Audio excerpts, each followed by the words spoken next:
Hi, students. Welcome back to another week as we dive into a new unit with our literature, An Enemy of the People. I'm really looking forward to this unit. It's a little different than what we've been doing as you've been really finding your own research and learning what that process looks like. And now we're going to dive into, well, what does this look like in literature? What does finding the truth look like? What does questioning what the unknown is look like in literature?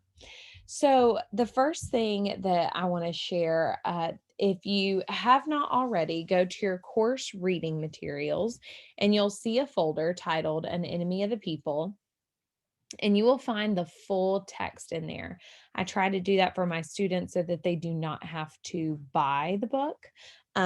However, if you do want to purchase the play on Amazon, that is fine as well. So make sure that you read all the way through Act One, not just Scene One, but Act One, Scene One, and Scene Two. So this is the play, and this is the first page that goes through the various characters that we're going to talk about today. And then if you scroll down, what I want you to notate is that this play really takes place in a Norwegian town. This is an adaptation from Arthur Miller. And as you probably watched in the YouTube video earlier on in the lecture notes, essentially, Arthur Miller was living at a time in America where there were communist witch hunts that were occurring. And he really started to question this idea of, if democracy truly exists, why are some people allowed to share their truths and others are not? And it asks a really great question following Henry Gibson's same questions that he had when he originally wrote this play. So, what we can see is that these are pivotal issues that are continuing through time, through various places in the world. And so, it really begs the question, why have we not learned this? Why have we not solved the riddle to where this is no longer an issue? And, even when we look at what's happening in our world today with the media and social media and politics, we could really argue that we could write an entire new adaptation for this play. So we're in Act One, Scene One, and we start off in Dr. Stockman's home. And I'm sure you've read as we start this play, this is a really warm and fuzzy home. We see right here it says Dr. Stockman's living room is simply but fully furnished. A doorway upstage right leads to the entrance hall, which extends from the front door to the dining room, running unseen behind the living room. At the left is another door, which leads to his study and other rooms. In the stage left corner is a stove. Toward the left foreground is a sofa with a table behind it. The windows are at the right wall and a bench in front of them. As the curtain rises, Billing and Morton Kill are eating in the dining room. Billing is a junior editor of the People's Daily Messenger, and Keel is a slovenly old man who is feeding himself in a great hurry. He gulps his last bite and comes into the living room where he puts on his coat and a ratty fur hat, and Billing comes in to help him. So we see this is a home where people gather, where they're welcome.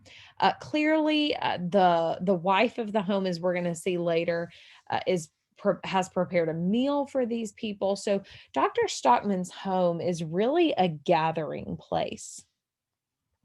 And we find out very quickly Billing is the junior editor of the Messenger, which we're going to discuss in greater detail. But Morton Kill, a detail that's often overlooked is he is the father of Catherine Stockman. So he's the father in law of the main character, Dr. Stockman. So I want you to look below on the first page, and it says Kill starts across to the front door Billing returns to his food in the dining room. Kill halts at the bowl of apples. He takes one, tastes it, takes another, and puts it in his pocket. Then he continues towards the door. Again, he stops, returns, and takes another apple for his pocket. He sees the tobacco can on the table and he covers his action from Billing's possible glance, opens the can, smells it, pours some into his side pocket. He is just closing the can when Catherine enters from the dining room.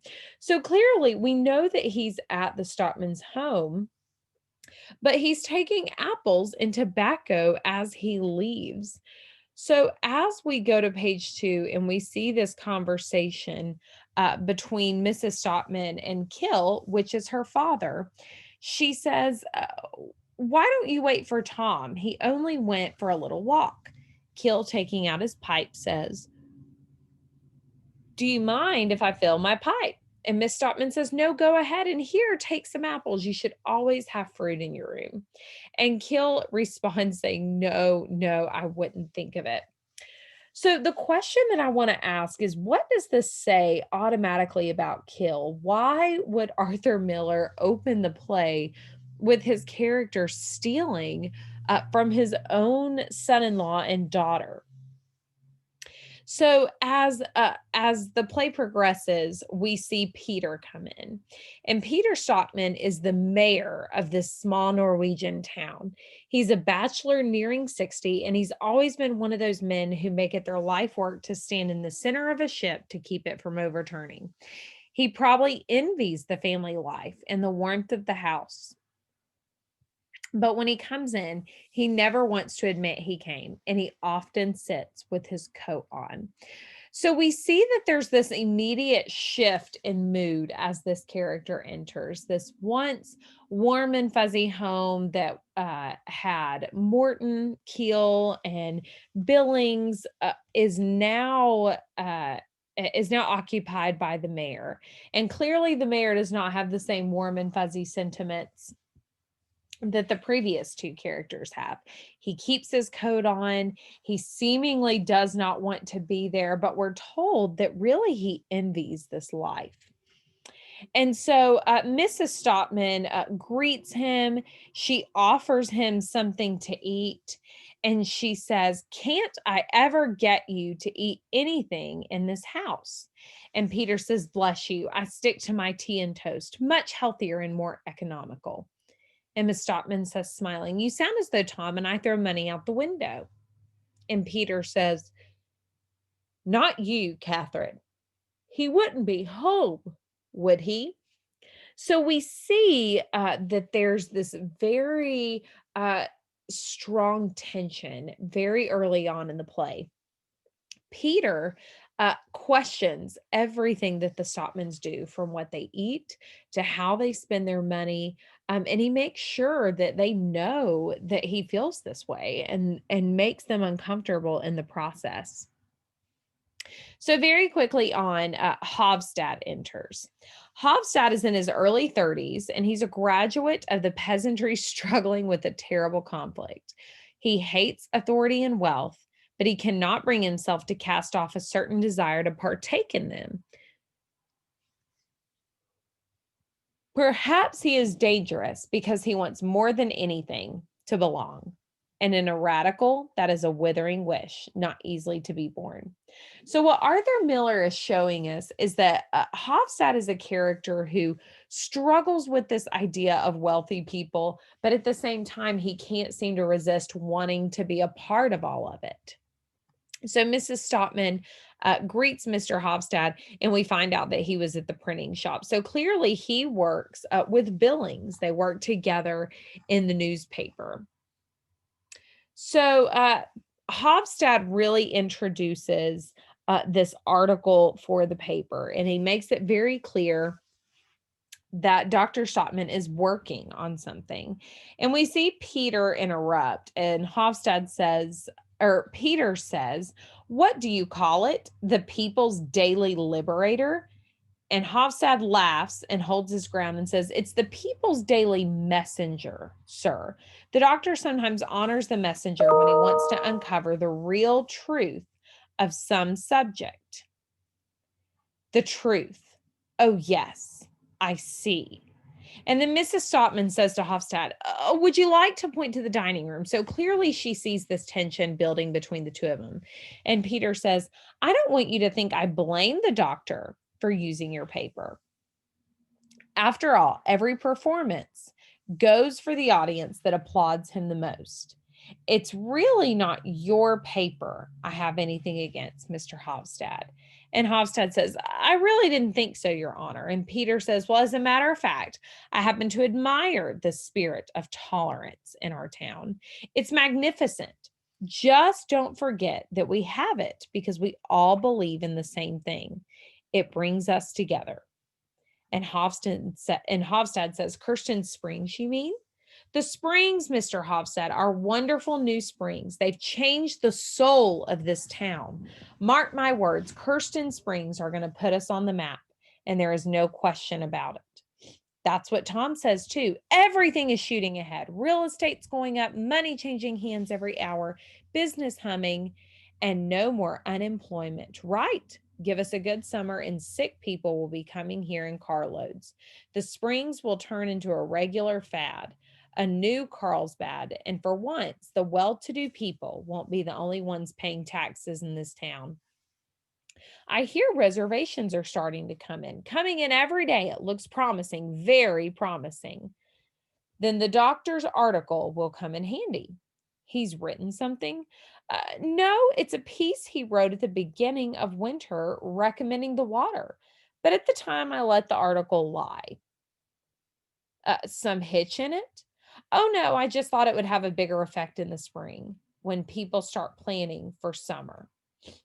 So we're really introduced to several ideas here. First of all, at the top of page 4, we're introduced to this idea of the people's daily messenger. We see that this newspaper holds a deep level of importance in the town, and it's where people are allowed to publish their ideas and thoughts, and it's really where people get their news from. And we see that Peter has kind of an issue with this. He's fine with the newspaper existing as long as it supports the same ideas that he supports. And it begs the question, what's wrong with that? What's wrong with that idea that the mayor only supports a newspaper that inevitably supports exactly what he wants? So then we see that there's a clear tension about the springs. Dr. Stockman has created some kind of article about the springs, and Peter's questioning what it's about. And he's reiterating this idea that the springs are what is going to bring wealth to the town. And for any of you who have not figured it out yet, the springs it's a water system, and it seems that it is something that attracts visitors. People come for healing or they come for vacation, but it's very important to the wealth of the town, essentially, and it's going to be a huge job creator, economic help to the community. Overall, it's something that economically those that are in position of power have really been pushing for. So then we see on the top of page 6 that Dr. Stockman enters, and this is our main character. Mrs. Stockman goes to the front door and she opens it, and Dr. Stockman is laughing and talking outside. He is in the prime of his life. He might be called an eternal amateur, a lover of things, of people, of sheer living, a man for whom the days are too short and the future fabulous with discoverable joys. And for all this, most people will not like him, and he will not compromise for less than God's own share of the world while they have settled for less than man's. So we see that Dr. Stockman is a very happy character. He loves life, he loves people, and he really wants the best for himself and his family. And then, right as he comes in, we also are introduced to Captain Horster. And then I'm going to go through this part quickly, but pages 7 through 9 we really see the tension between the two brothers. Clearly, there's some old history. There's some idea that these two have not always gotten along. They're very competitive. They strive to both kind of be the center of attention, you might say. They question one another's decisions and ideals, from what they eat to what they think about the springs. And then as we get to page 9, Hofstad, Billings, and Captain Horster have gotten up from the dining room and they enter the living room. Egelif and Morton come in a little later and Catherine exits. Now, Captain Horster clearly is a captain. Egelif is the son of Dr. Stockman and Catherine.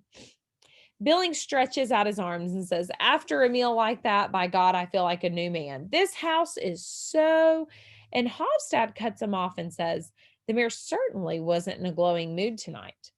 It's his stomach. He has a lousy digestion." I think two editors from the Daily People's Messenger didn't help either. And Dr. Stockman says, "No, it's just that Peter is a lonely man. Poor fellow, all he knows is official business and duties, and then all that weak tea that he pours himself into. Catherine, can we have a toddy?" Mrs. Stockman calling from the dining room. I'm just getting it." Dr. Stockman sits on the couch with me. "Captain Horster, a rare guest like you. Sit down, friends." And Horster says, "This used to be such an ugly house, and suddenly it's beautiful." So clearly, we see these men admire Dr. Stockman. They want to be with him, they like to be in his presence, they like to hear what he has to say, they enjoy the comforts of his home. So then, Dr. Stockman is talking to Captain Horster, and Mrs. Stockman's engaging as well. And she says, "Are you sailing soon, Captain Horster?" And Horster says, "I expect to be ready by next week." "And then to America, Captain?" "Yes, that's the plan." "Oh, then you won't be home for the new election." "Is there going to be another election? Didn't you know?" "No, I don't get mixed up in those things." "But you are interested in public affairs, aren't you?" Frankly, I don't understand a thing about it." He does, really, although not very much. Captain Horster is one of the longest silent roles in dramatic literature, but he is not to be thought of as characterless. It is not a bad thing to have a courageous, quiet man for a friend, even if it has gone out of fashion. And we're going to talk about this. Captain Horster's character is very quiet and doesn't have much to say throughout the play, but towards the end of the play, we're going to see how pivotal his role is and why it plays such an important part in ensuring the democracy prevails in this Norwegian town. So Mrs. Stockman says, "Neither do I, Captain. Maybe that's why I'm always so glad to see you." And Billings says, "Just the same, you ought to vote, Captain." And Captain Horster says, "Even if I don't understand anything about it?" And Billings says, "Understand? What do you mean by that? Society, Captain, is like a ship. Every man should do something to help navigate the ship. That might be all right on shore, but on board a ship, it doesn't work out so well." So, what we can understand here is clearly Captain Horster has this idea that if you don't understand what's going on in society, you should not be voting, you should not be partaking in politics. And Billings has this very different idea that everybody should be partaking, whether they understand or not. They should be partaking in choosing who gets to be involved in this democratic process. So then Petra comes in, and Petra is the daughter of Dr. Stockman and Mrs. Stockman. She's in a hat and a coat with her textbooks and notebooks under her arms, and she comes into the entrance hall. She is Ibsen's clear-eyed hope for the future and probably our own. She's forthright, determined, and knows the meaning of work, which to her is the creation of good on earth. Petra is really the character of the modern woman. Throughout the play, we see Mrs. Stockman care for the needs for Dr. Stockman and the other men. She's constantly serving them, she tends to the home. And Petra is the voice and really just the appearance of the working woman. She is going to school, she's teaching, she's engaging in conversation with these men. She is the epitome, as the text says, a clear eyed hope for the future. So Petra and Dr. Stockman begin talking, and they're engaging with her. They're asking how her day was. And as she's talking to the men, we see that Dr. Stockman is waiting on this letter, and he's been waiting for this letter. He's been waiting on the newspaper all day to give him something that we're still unsure of. And then we find out that Petra's got it. And Dr. Stockman says, "Let me see it. Come on, child." "Yes, indeed." "Is that the one you've been waiting for?" And Dr. Stockman says, "I'll be right back. There wouldn't be a light on in my room, would there? The lamp is on the desk burning away. Please excuse me for a moment." And he goes into his study and quickly returns, and Mrs. Stockman hands him his glasses. He goes out again. "What is that, mother?" "I don't know. The last couple of days he's been asking again and again about the mailman. Probably an out of town patient of his. Poor father, he's got too much to do." She mixes her drink. "This ought to taste good. By the way, what happened to the English novel that you were going to translate for us?" I started it, but I've gotten so busy." And then the men start to tease her about how much she's working, and why that she looks so tired. And then we see that Dr. Stockman returns from his study, and it says he is like a sleepwalker, astonished and engrossed. And Miss Topman says, "Tom," and he turns away, suddenly aware of them. "Boys, there's going to be news in this town." News. And keep in mind, the people he's talking to are the editors and the printers for the People's Daily Messenger. And Dr. Stockman says, "It's a terrific discovery, Catherine." And Hofstad says, "Really?" And Miss Stockman says, "That you made?" And he says, "That I made." He walks back and forth. "Now let the baboons running this town call me a lunatic. They better watch out. Oh, how the mighty have fallen." "What is it, father?" "Oh, if Peter were only here. Now you'll see how human beings can walk around and make judgments like blind rats." "What in the world has happened, father?" "Isn't it the general opinion that our town is a sound and healthy spot?" "Of course. What happened?" "Even a rather unusually healthy spot. Oh God, a place that can be recommended not to all people, but to sick people." "But Tom, what are you?" "And we certainly have recommended it. I myself have written in the People's Messenger pamphlets." "Yes, yes, but," Dr. Stockman says, "the miraculous spring that cost a fortune to build, the whole health institute, is a pest hole." And then as it scrolls on, we see, the filth up in Windmill Valley, that stuff that has a stinking smell, it comes down from the tannery up there. And the same poisonous mess comes right out into this blessed, miraculous water where we're supposed to cure people with. "You mean where our beaches are?" "Exactly." "How are you so sure about this, doctor?" "I had a suspicion about it a long time ago. Last year, there were too many sick cases among visitors. Typhoid and gastric disturbances. That did happen. I remember Miss Finson's niece." "Yes, dear. Well, at the time, we thought the visitors brought the bug. But later this winter, I got a new idea and I started investigating the water."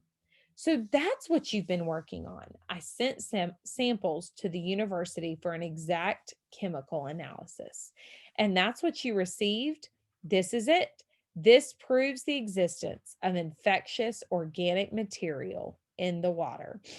"Well, thank God you discovered it in time." "I think we can say that, Catherine." "Isn't it wonderful? And what do you intend to do now, doctor?"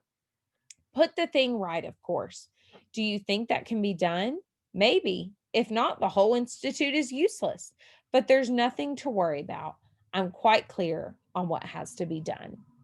So we find out that the springs that Peter and Billings and Hofstad spoke about earlier in the play, the springs that Peter is so excited about that are going to bring economic help and prosperity to the community, they are poisoned with some kind of pollution that Dr. Stockman has discovered. And while this doesn't seem like it would be a big issue, we have to think about several things here. We have to think about, what does this mean for the institution? What does this mean for the relationship between Dr. Stockman and Peter that's already so tense? And what does this mean for the media? Dr. Stockman clearly has written something that suggests this, that suggests that there's an issue with this exciting, monumental economic change that the springs are supposed to bring to the town. And now we come to find that it's polluted. So Mrs. Stockman questions why Tom kept it such a secret. And Dr. Stockman says to her, "What did you want me to do? Go out and shoot my mouth off before I really knew?" And he walks around rubbing his hands. "You don't realize what this means, Catherine. The whole water system has got to be changed." And Dr. Stockman reiterates, "I warned them when they started it. I told them not to build it down there. But who am I, a mere scientist, to tell politicians where to build a health institute? Well, now they're going to get it, both barrels. This is tremendous. He's a great man. It's better than tremendous. Wait till they see this. Petra, my report is on my desk. An envelope, Catherine. Gentlemen, this final proof for the university." Petra comes out with the report. "And my report, 5 solid, explosive pages." One of the things that we need to question is, what do we think about Dr. Stockman? Do we feel that he's excited about this? Do we feel that he's sad about the Institute? What does this say about his character? But he says, what can he say? Talking about Peter. "He ought to be glad that such an important fact is brought out before we start an epidemic. Hurry, dear." And Hofstad says, "I would like to put a brief item about this discovery in the messenger."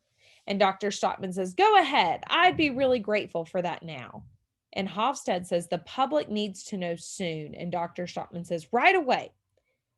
And then these men start cheering the doctor on. They act as if Dr. Stockman deserves an award or some kind of tribute. And perhaps he does. Maybe he does deserve some praise for finding such a discovery. But he says, "No, no, fellows, no fooling around. I won't put up with any commotion. Even if the board of directors wants to give me an increase, I won't take it. I just won't take it, Catherine." And Mrs. Stockman says, "That's right, Tom." And Petra says, "Skull, father." And everyone says, "Skull, doctor." And Horster says, "Doctor, I hope this will bring you great honor and pleasure." So we're left at the end of scene one with this question of, do we believe the doctor? Do we believe what he says is true? Clearly, it's science based. Do we buy into the fact that the doctor has no motives here, that he doesn't want praise, that he doesn't want honor? Who really is in question here? And how do we think that Peter is going to respond to this kind of news? So as we scroll down, we come to Act 1, Scene 2, and we're back in the living room of the Stockmans.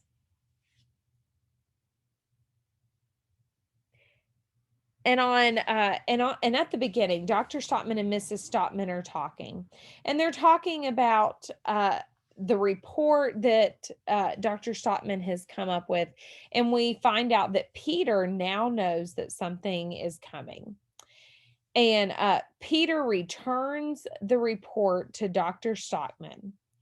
And it says that they'll talk about it that afternoon. There's no clear idea of where Peter stands on this. And then as we go to page 20, Morton Keel comes in. He sticks his head through the doorway and he looks around searchingly and chuckles. He will continue chuckling until he leaves the house. He's the archetype of the twinkle eyed man who sneaks into so much of Ibsen's work. He will chuckle you right over. He is the dealer, the man with the rat's finely tuned brain, and he's likable because he's without moral and announces the fact by laughing. And Keel says, "Is it really true?" And Mrs. Stockman says, "Oh, well, good morning, Father. Come on in." And Keel says, "It better be true or I'm leaving."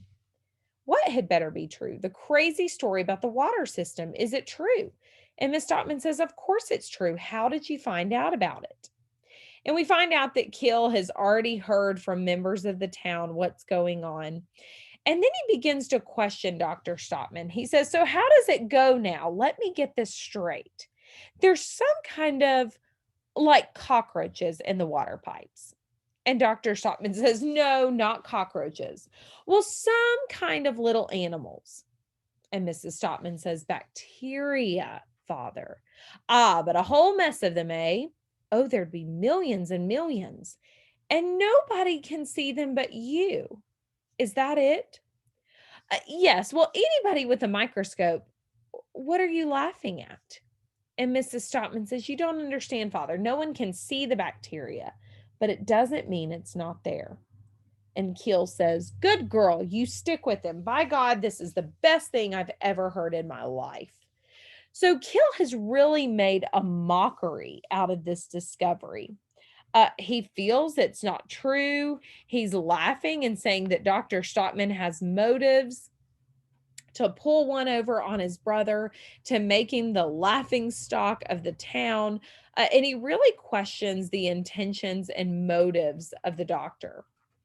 So then Hofstad comes in, and Hofstad tells the doctor, "For you as a medical man and a scientist, this is a rare opportunity.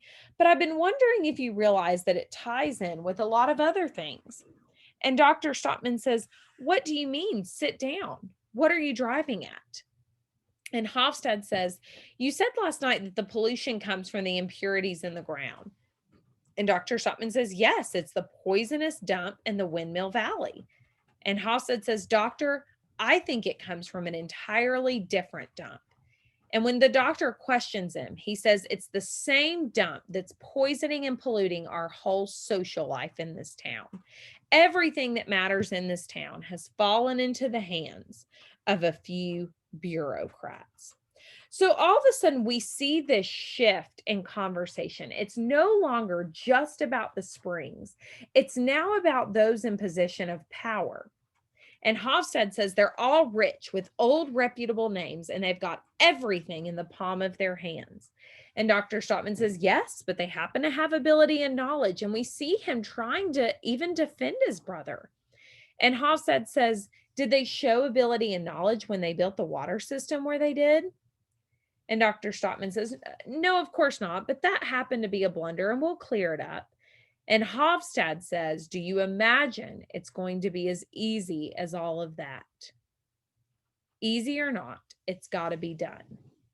So we see Hofstad really he shows this idea that something is coming. He does not believe that it's going to be as easy as Dr. Stockman's saying that the springs have got to be changed. And Dr. Stockman almost seems a little naive here. It seems that he believes that just a simple conversation is going to change things. And at the top of page 24, Hofstad says, "The mayor being your brother, I wouldn't ordinarily want to touch it." And what he means by touch it is allow any kind of publication about it. "But I know you'd never let that kind of thing obstruct the truth." And Dr. Stockman says, "Of course not." And Hofstad says, "I want you to understand me. I don't have to tell you that I come from a simple family. I know in my bones what the underdog needs. He's got to have a say in the government of society. That's what brings out ability, intelligence, and self respect in people. I think a newspaper man who turns down the chance to give the underdog a lift is taking on a responsibility that I don't want.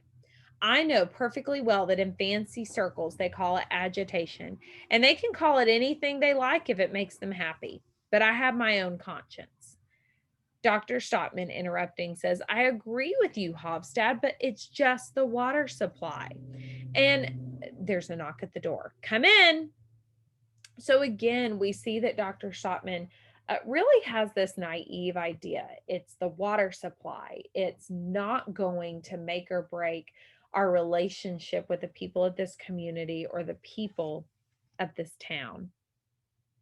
So then Aslaskin comes in. And Aslaskin says, we can be important, doctor. When the little businessman wants to push something through, he turns out to be the majority. And it's always good to have the majority on your side.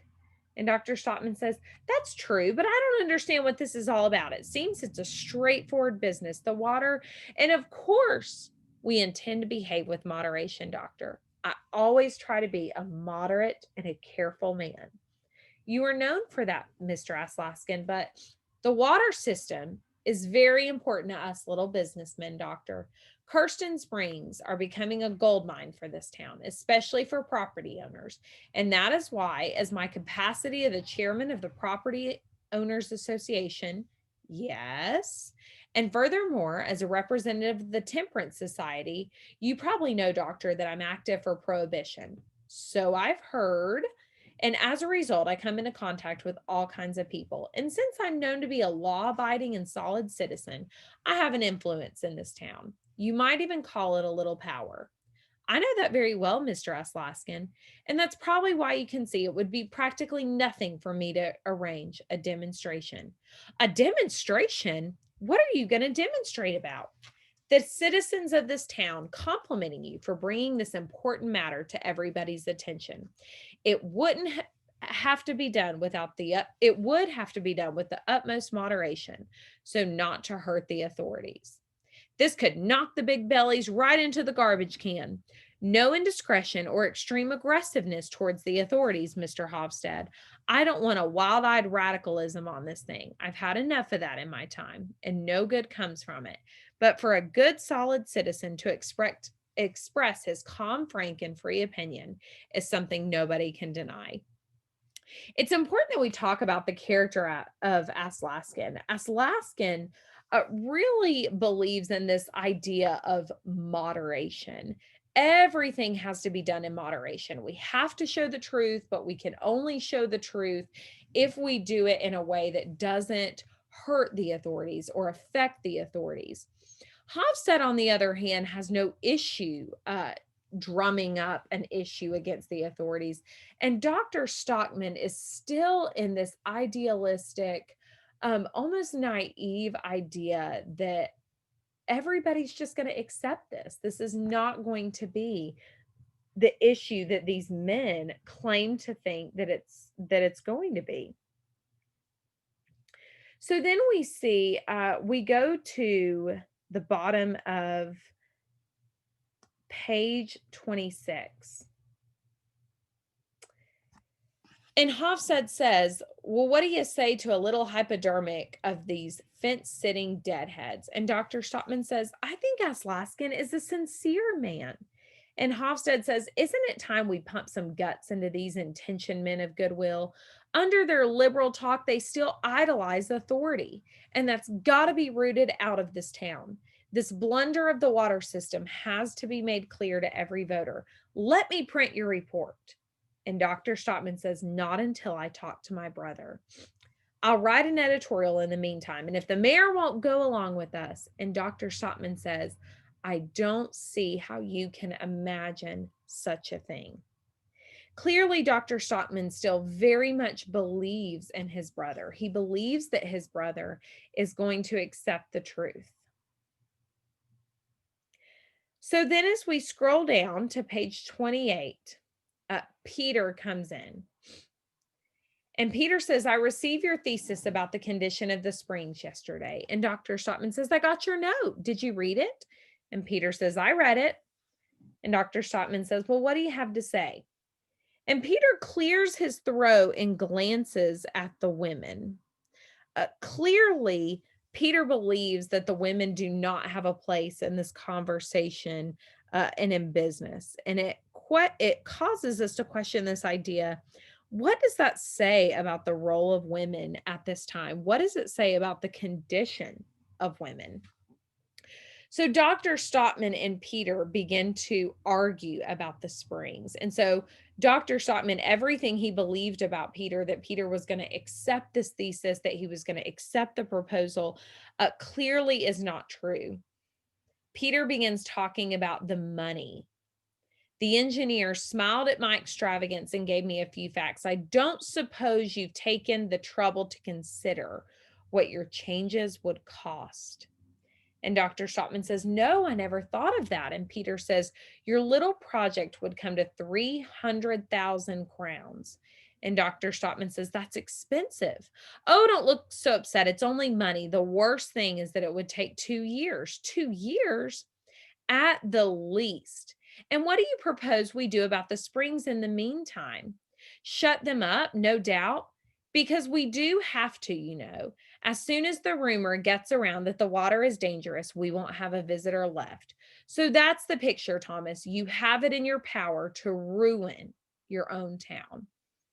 And doctor says, now, Peter, I don't want to ruin anything. And Peter says, Kirsten Springs are the bloody supply of this town, Thomas, the only future we've got here. Now, will you stop and think? And Dr. Stockman says, good God, well, what do you think we ought to do?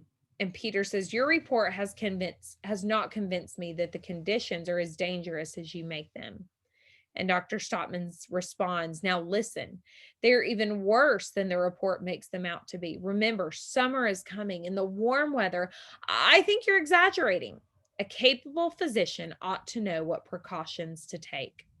The existing water supply for the springs is a fact, Thomas, and has got to be treated as a fact. If you are reasonable and act with discretion, the directors of the Institute will be inclined to take under consideration any means to make improvements reasonably and without financial sacrifices. And Dr. Stockman says, Peter, do you imagine I would agree to such trickery? And Peter says, trickery? And Dr. Stockman says, yes, a trick, a fraud, a lie, a treachery, a downright crime against the public and the whole community. And Peter says, I said before, I'm not convinced that there's any actual danger. So what we can clearly see is that Peter's putting Dr. Stockman in an impossible position. He's essentially saying, your request, your thesis, your truth about the springs means that we will have to redo them, which is going to cost hundreds of thousands of crowns. And what Peter is essentially saying is that this is really a bigger problem than the bacteria that's causing people to be sick. So we start to see what one of the main questions of this play really is. Does money trump people? Is authority, uh, uh, is it okay for authority to leverage this idea that they can make decisions if they feel that it's best for the public, even if it puts the public in danger? So then on page 31, Peter says, what do you imagine people will think of an official whose closest relatives get themselves into trouble time and time again? And of course, he's referring to Dr. Stockman. And Dr. Stockman says, and that's what I've done. And Peter says, you do it without knowing it. You're a man with an automatic brain. As soon as an idea breaks into your head, no matter how idiotic it may be, you get up like a sleepwalker and write a pamphlet about it. And Dr. Stockman questions and says, Peter, don't you think it's a citizen's duty to share a new idea with the public? And Peter says, the public doesn't need new ideas. The public is much better off with old ideas. And Dr. Stockman says, you're not even embarrassed to say that?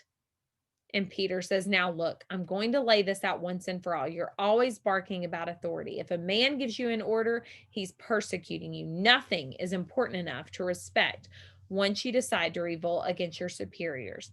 I give up.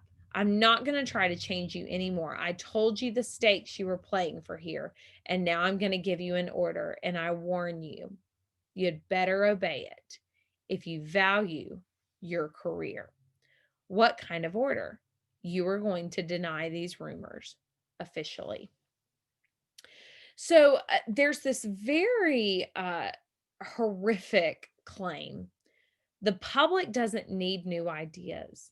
It's much better off with the old ideas. And I really want you to ask yourself, what is inherently wrong with that statement? Why is that such a terrifying remark made by the mayor of the town? So then they continue to argue about what this means for the Springs, and Peter threatens his job and threatens his family. And Dr. Stockman says, and if I don't obey, and Peter says, then we will publish our own statement to calm the public. And Dr. Stockman says, good enough. I will write one against you and I will stick to what I said and I will prove that I'm right and you are wrong. And what will you do then? I simply won't be able to prevent your dismissal. I want to ask you guys another question. Peter says right here, then we will publish our own statement to calm the public. Uh, is it right to calm the public if it means covering up the truth? When does authority have the right to cover up the truth, if ever? It's a question that this play really begs us to ask. So then, as we're ending this scene, we go to page 34, and Peter leaves angry. Petra is telling her father to be careful. And Mrs. Stockman jumps in to really ask her husband to question what he's doing here. And she says, please think he's got all the power on his side. And Dr. Stockman says, but I have the truth on mine. And she says, but without power, what good is the truth? Guys, this is a really important question. What good is the truth without power? Does it matter if you're no longer in the majority, if you're not the one that's in a position of authority?